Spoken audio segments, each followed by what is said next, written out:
To the House. Mr Speaker. I call the honourable member Grant Robertson. Thank you, Mr Speaker. It's a great pleasure to follow on from Mr Fix-It, who told us he would solve the Nova Pay problems in 3 months. That's what he told us. He'd solve the Nova Pay problems in 3 months. And it wasn't so much a case of can we fix it? Yes, we can. It was a case of can we fix it? No, we can't. Because the Minister of Tertiary Education, Stephen Joyce, is responsible for the Nova Pay debacle, Mr Speaker, which we learned today has cost another $43 million to New Zealanders, why teachers continue to not be paid. And what kind of government can claim success in education and isn't paying the teachers, and isn't paying the staff in our schools, and is seeing support staff in schools resign because of the stress of it? Good old Mr Fix-It's behind that, making sure that Nova Pay continues to fail. Mr Speaker, on this side of the House, we will be opposing this legislation, and we will be opposing it strongly. The reforms to university governance that are being proposed by Stephen Joyce and Heke Parata to, quote, New Zealand's largest university, strike at the very essence of autonomous but accountable universities in this country. That is a quote from the University of Auckland's submission on these proposals. These proposals undermine everything that universities and tertiary education are about, being the critic and conscience of society. Stephen Joyce doesn't want to hear from critics. Stephen Joyce wants to silence the voices of critics of his policies, and that is what lies behind these changes. Because, Mr Speaker, there's no evidence that lies behind these changes.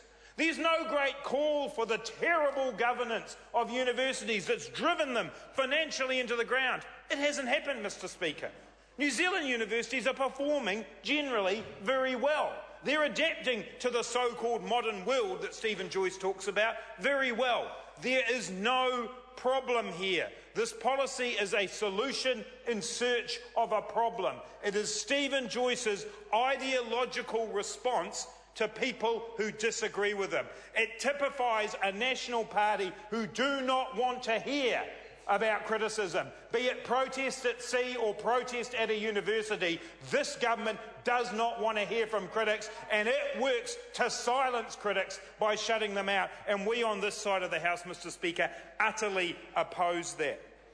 There has been no evidence provided for this.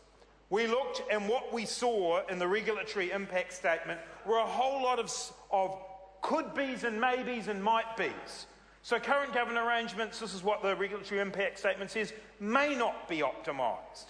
They may not support efficient decision-making. They could result in people not making good decisions. There's no evidence, Mr Speaker. It's made up.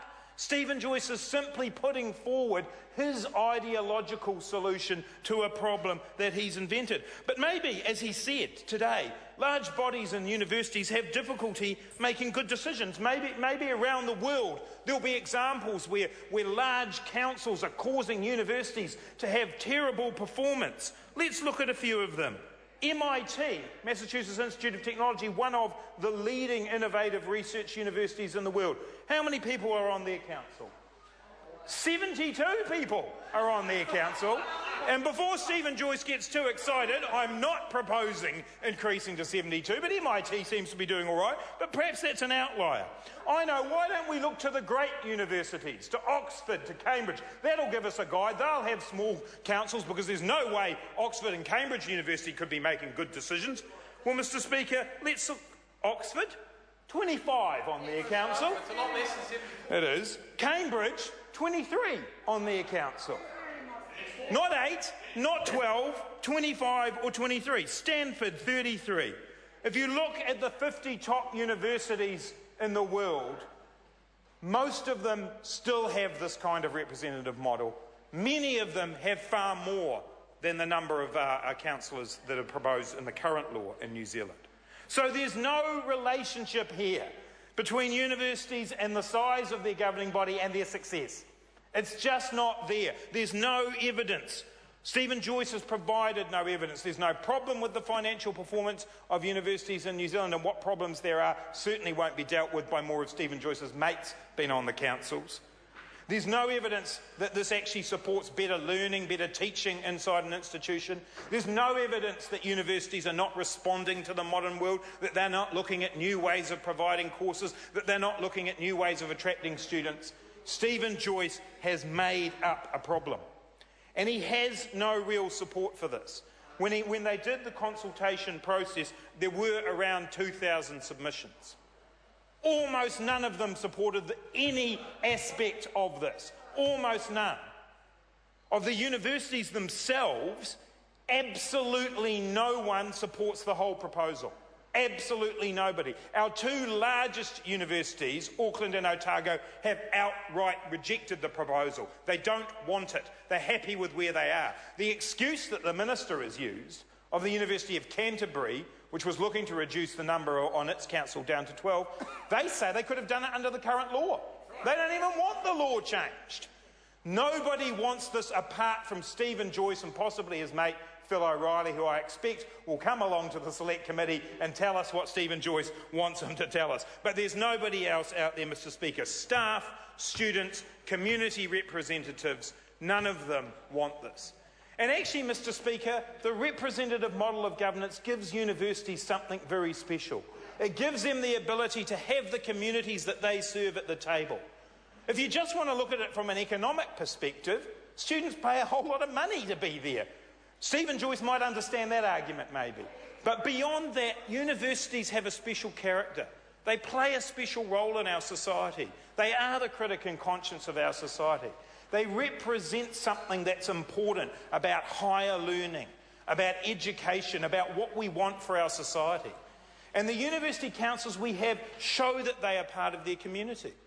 It shows by having the students there, by having the staff there, by having people who come from worker groups, who come from employer groups, who come from that community that the university is both part of and there to serve. We actually think that makes for better decision making, Mr. Speaker.